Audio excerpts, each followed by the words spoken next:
காமராசர் குறித்து தவறான செய்தியை பரப்பிய திமுக நாடாளுமன்ற உறுப்பினர் திருச்சி சிவாவை கண்டித்து காங்கிரஸ் கட்சியினர் ஆர்ப்பாட்டத்தில் ஈடுபட்டனர்.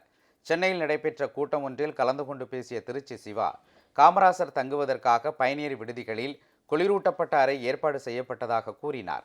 இதன் மூலம் எளிமைக்கு அடையாளமாக இறுதி நாள் வரை வாழ்ந்த காமராசரை அவர் இழிவுபடுத்தி விட்டதாக காங்கிரஸ் கட்சியினர் குற்றம் சாட்டியுள்ளனர்.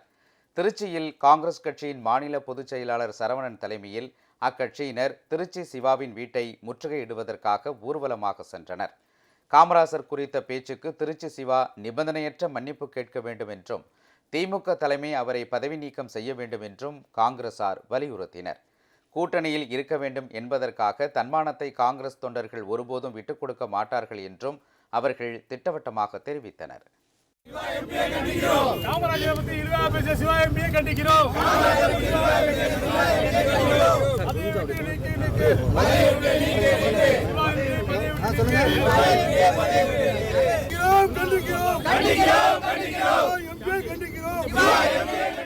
பெருந்தை காமராஜர் மனித கடவுள், அவரை பற்றி இந்த மாதிரி பேசுறது தவறு.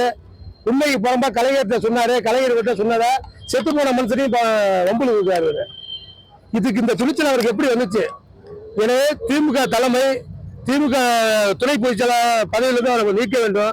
அப்பதான் காங்கிரஸ் தொண்டர்கள் உண்மையிலேயே நம்புவோம். இல்லைன்னா திமுக தலைமை தான் இதுக்கு பொறுப்பேற்கணும்.